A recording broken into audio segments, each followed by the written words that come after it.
What is a sonnet? Thomas E. Foster says that your first clue that a poem might be a sonnet is that it's square. He's right. A sonnet does make a square, and it does so because it is 14 iambic pentameter lines. 5 iambs make a line about as wide as 14 lines make a poem long, so a square. The sonnet form originated in what is now Italy in about the 13th century. In the 14th century, a guy named Francesco Petrarch wrote a whole pile of sonnets, 317 to be exact. His sonnets were addressed to a woman named Laura, who he loved from afar. The relationship probably never developed because he spent all of his time writing poems about her and never got around to asking her out. Petrarch sort of established the tone and the subject of the sonnet form. The sonnet was a poem with a serious tone, and it was usually about love. The term Petrarchan sonnet is in part a sonnet in which the poet expresses his love for an incredibly beautiful but unattainable woman. Here's a sample of a Petrarchan sonnet. Sonnet 90, it's translated by Anthony Mortimer. Upon the breeze she spread her golden hair, and in that 1,000 gentle knots was turned, and the sweet light beyond all measure burned in eyes where now that radiance is rare. And in her face there seemed to come an air of pity, true or false, that I discerned. I had love's tinder in my breast unburned. Was it a wonder if it kindled there? She moved not like a mortal, but as though she bore an angel's form. Her words had then a sound that simple human voices lack. A heavenly spirit, a living sun was what I saw. Now, if it is not so, the wound's not healed because the bow grows slack. Her hair is golden, it is coiffed in 1,000 gentle knots. A sweet light burns in those beautiful eyes. Her way of moving is not like that of a mortal woman, she's angelic. Her voice is also transcendent. Better than mere humans, she is a heavenly spirit, a living sun. So yeah, she's like super hot. A Petrarchan sonnet also has a particular structure that distinguishes it from other types of sonnets. Here is Petrarch's Sonnet 90, but this time it's in Italian. We don't need to understand the words to see that this is structurally a Petrarchan sonnet. You can see it in the rhyme scheme. The first 8 lines are A, B, B, A, B, B, A. The last 6 are C, D, E, D, C, E. There's some variety as to how poets deal with the last lines with regards to rhyme. CDE, CDE, or CD, CD, CD are common, but the A, B, B, A, B, B, A is standard for the first parts of these types of sonnets, Petrarchan sonnets. This rhyme scheme divides the poem into an 8-line section, an octave, and a 6-line section, a sestet. And this division is not just about rhyme, rhythm, and meter. The octave and the sestet usually have something different going on as to meaning. Consequently, at the beginning of the sestet, we will often find a word or phrase on which the poem turns. It's called a volta. It's the Italian word for turn. Sir Thomas Wyatt was a courtier and diplomat for King Henry VIII, and he also was a poet. His job took him all over Europe, and he took to adapting European poetic forms into English.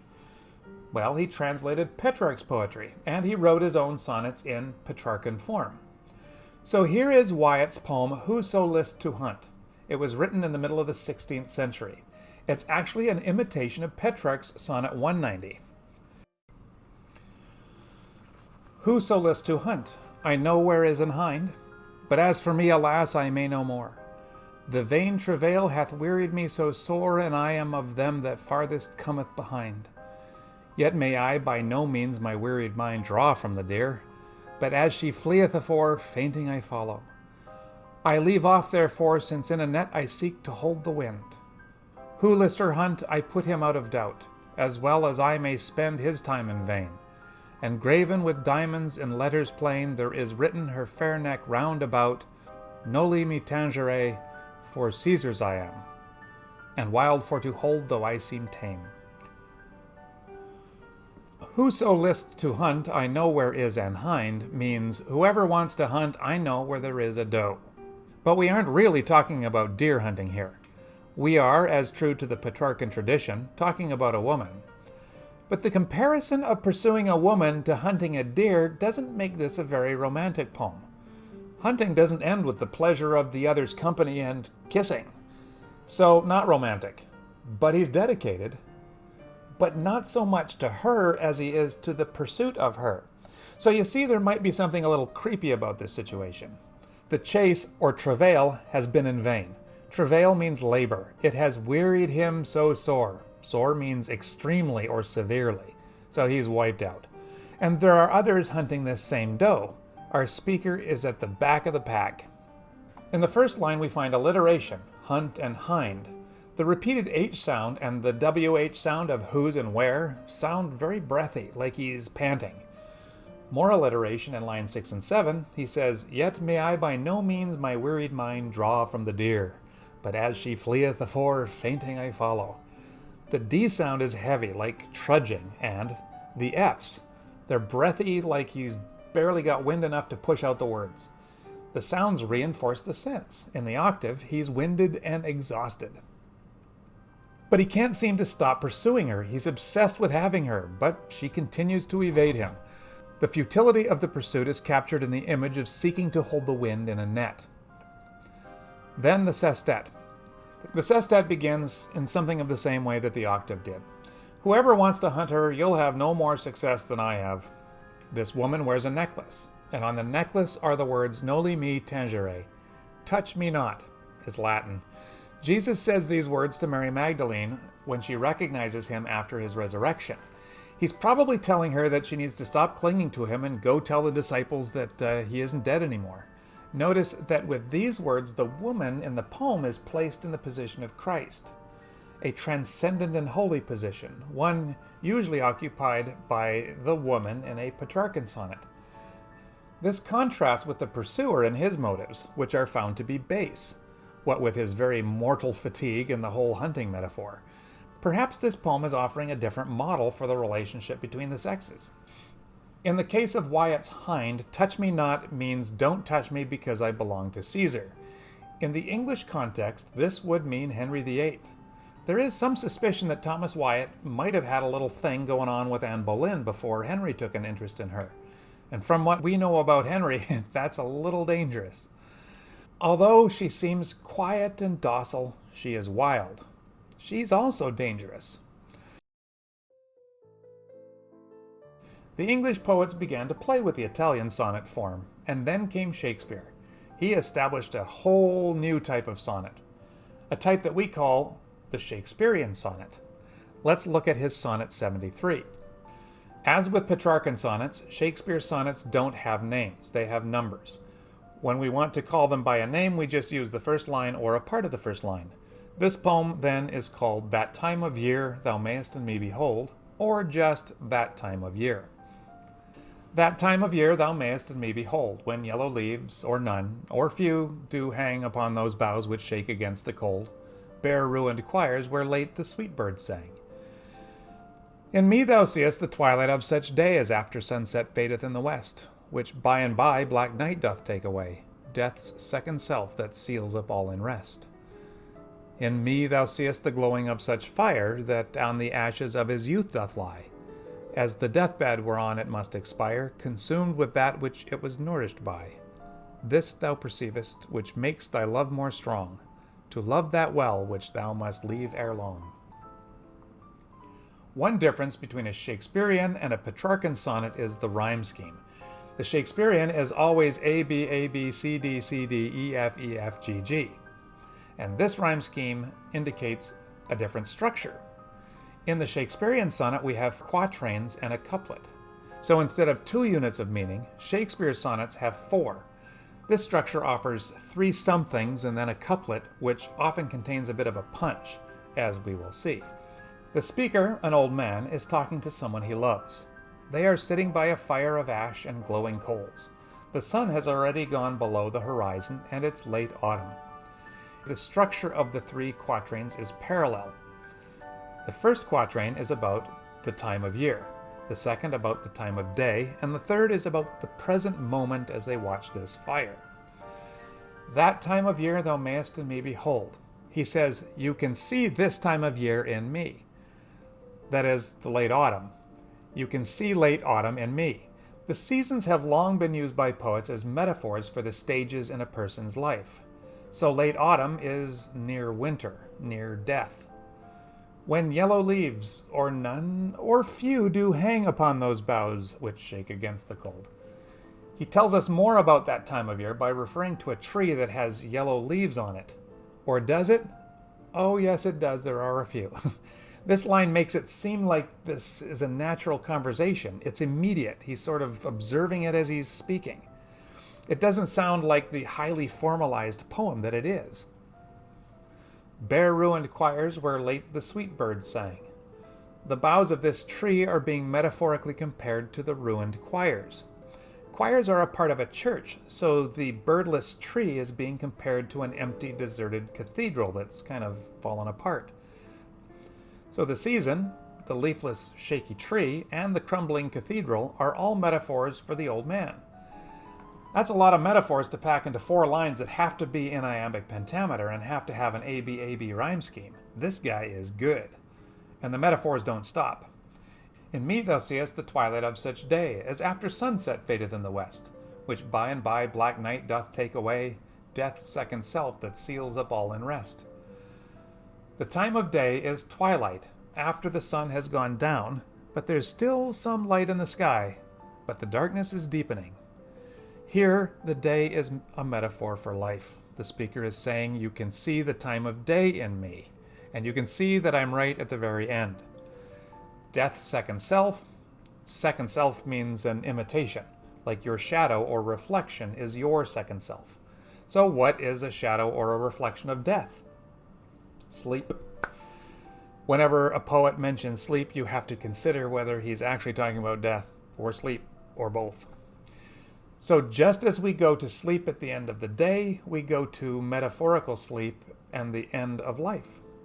The speaker says, for me, it's almost time to sleep. So he's like the season and he's like the day, and in the third quatrain, he's like this here fire. In me thou seest the glowing of such fire, as on the ashes of his youth doth lie, as the deathbed whereon it must expire, consumed with that which it was nourished by. What kind of fire is this? It's mostly ashes. It's an old fire. The ashes are from the wood that was burned earlier when the fire was young. So the life of the fire is being metaphorically compared to the human life. The ashes form the deathbed for the fire. The fire is consumed or smothered by the ashes of the wood it formerly fed upon.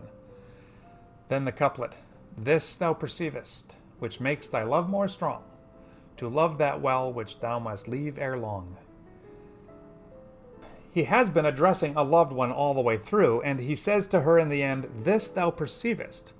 So what is this? The fact that he is very close to death. And the effect of this awareness is that the love between them gets stronger.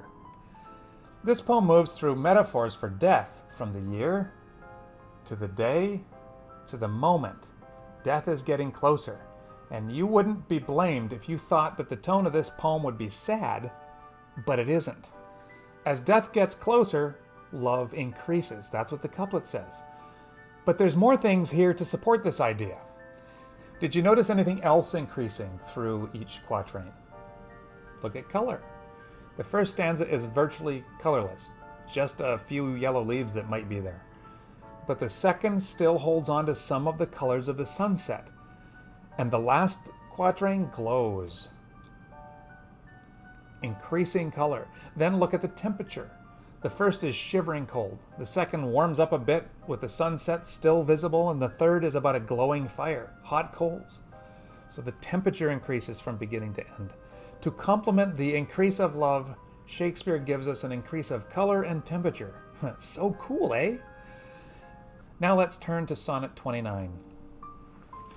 When in disgrace with fortune and men's eyes, I all alone beweep my outcast state, and trouble deaf heaven with my bootless cries, and look upon myself and curse my fate, wishing me like to one more rich in hope, featured like him with friends possessed, desiring this man's art and that man's scope, with what I most enjoy, contented least. Yet in these thoughts myself almost despising, haply I think on thee, and then my state, like to the lark at break of day arising from sullen earth, sings hymns at heaven's gate. For thy sweet love remembered such wealth brings, that then I scorn to change my state with kings. In the first quatrain, we find our speaker reflecting on those times in life when nothing seems to be going his way, or when everyone seems to think he's a loser. At those times he feels so alone and he finds it difficult to hold back the tears. He cries to heaven, but his cries are futile. Heaven doesn't hear him. He feels like an outcast. The term makes us think of Cain, who was cursed by God and made an outcast. The stuff of the first quatrain is big stuff. So big that doesn't it sound like he's exaggerating a little bit just to make him sound a little bit more miserable or help us to understand how horrible his life is? I draw this conclusion in part because it's kind of complemented by the tone of the second quatrain, where he's a little whiny. Here we have a significantly diminished kind of misery, almost petty. He's comparing himself to other men. This guy has more potential, and this one's better looking, and this one has more friends, and this one's really good at one thing, and this one's really good at everything, and I'm not as good as any of them. He concludes by saying that I don't even like the things that I like most. Yet. This is the volta, the turn. Yes, this is a feature of the Petrarchan sonnet, but Shakespeare and writers of this type of sonnet often have used the volta as well. And it's found in the same place, line 9. The turn is away from misery and self-pity and onto his love. When he thinks about her, he can't help singing. Notice the connection between the last quatrain and the first one. In the first one, he is in an outcast state, and in the last quatrain, he is in a totally different state. He's singing. And heaven used to be deaf, but now it listens to his singing. And then in the couplet, when he remembers the one he loves, he realizes that he'd rather be loved by this person than be a king with all the wealth and power that entails. I like this sonnet. It's a love poem, but it's playful. The guy's a little pathetic, like we can be sometimes, but he's got such a smile on his face at the end that, well, who can't just like him? There's a lot more there, but let's move on to Sonnet 116. Let me not to the marriage of true minds admit impediments. Love is not love which alters when it alteration finds, or bends with a remover to remove. Oh no! It is an ever fixed mark that looks on tempests and is never shaken. It is a star to every wandering bark, whose worth's unknown, although his height be taken. Love's not time's fool, though rosy lips and cheeks within his bending sickle's compass come. Love alters not with his brief hours and weeks, but bears it out even to the edge of doom. If this be error and upon me proved, I never writ, nor no man ever loved. Notice that love is not a mere physical or emotional state. It resides in the mind. The first sentence basically says that nothing should come between two people who really love each other. And then he goes on to describe true love and what things won't be impediments to it. Love is not love which alters when it alteration finds, or bends with the remover to remove. If you stop loving someone when you find they've changed, then it wasn't love to begin with. And true love is impervious to anything or anyone that would attempt to remove affection. The second quatrain starts with an emphatic, oh no! Love is not like that at all. It's like a star. It's fixed, immovable. Stars aren't blown about by storms, and it isn't moved by the storms of life either, because stars are fixed and ships can navigate by them. Ships can tell where they are on the globe, in terms of latitude, by measuring how high a particular star is above the horizon. The higher the North Star appears above the horizon, the higher the latitude. The star's height can be taken, even if we know nothing else about the star but where it twinkles. That's all we need to know. The third quatrain. The point of the third quatrain is that love doesn't change over time. So we know that the king or queen is the most important person in the court. The court jester enjoys a special position there, but he's definitely beneath the king. In Shakespeare's day, the court jester was also called the fool. The speaker says that love is not time's fool. Love's not subject to time as the fool is to the king. Time is often personified as an old man with a sickle. Father Time, he cuts things down. Yes, time will cut down rosy lips and cheeks as he swings his sickle in the same way that a compass moves round a fixed point to make a circle. We will get older, grayer, saggier, wrinklier. Even though appearances will change, love will not change over time. Love will last to the end of time. I love the couplet for this one. If this be error and upon me proved, I never writ, nor no man ever loved. The speaker says that if he's wrong, then he's never written anything. And he's just written that. So he can't be wrong. Get it? I like to think that the speaker's actually Shakespeare, because he's written a lot. And here he says, if I'm wrong, I haven't written anything. But he has. He's written Sonnet 130. And Sonnet 130 is our last one. Sonnet 130. My mistress's eyes are nothing like the sun. Coral is far more red than her lips red. If snow be white, why then her breasts are dun. If hairs be wires, black wires grow on her head. I have seen roses damasked red and white, but no such roses see I in her cheeks. In some perfumes there is more delight than in the breath that from my mistress reeks. I love to hear her speak, yet well I know that music hath a far more pleasing sound. I grant I never saw a goddess go. My mistress, when she walks, treads on the ground. And yet, by heaven, I think my love as rare as any she belied with false compare. Let's talk about diction. He uses words like dun, black wires, reeks, treads. These are very earthy words, words that you don't usually find in sonnets, words that you never would find in a Petrarchan sonnet. But this is not a Petrarchan sonnet. Hold that thought. The reaction of most students after reading this poem is, wow, he just trashed his girlfriend. That's an understandable interpretation. He says her eyes, lips, and complexion are nothing special, nor are her cheeks or her smell or her voice. Doesn't sound good. But when is it again that a sonnet sort of turns or shifts into a new direction? Line 9. Let's look at line 9. I love to hear her speak. He loves to hear her speak, even though her voice isn't like music. There's a shift, but it isn't a shift in the speaker's feelings. We just find out how he really feels all along. It's the volta. He loves to hear her speak. And when she walks, she treads on the ground, but even though she doesn't float, he loves her anyway. And now we realize that he also loves her eyes and lips and skin and hair. What girl's voice is like music? And what girl floats when she walks and has sunbeams coming out of her eyes and coral lips and cheeks like variegated roses and breasts that are as white as snow and hair like spun gold? The girls on magazine covers and the ones in Petrarchan sonnets. This is the only place where you can find these kinds of women, not in reality. Remember Petrarch. He wrote these sonnets in which a woman is placed on a pedestal and each part of her is compared to one of the most incredible, beautiful, wonderful things. Shakespeare uses these same comparisons to say that his love isn't like this. This sonnet is anti-Petrarchan. Shakespeare's speaker is saying, my girl doesn't look like a Petrarchan girl, nor the girl on a magazine cover. And in the couplet he says, and yet by heaven I think my love as rare as any she belied with false compare. And that means my love for my girl is as exceptional as any love that some Italian poet expresses with his ridiculous comparisons describing some pedestal girl who probably doesn't even know he exists. My girl is real and I love her. Isn't that beautiful? So that's a sonnet.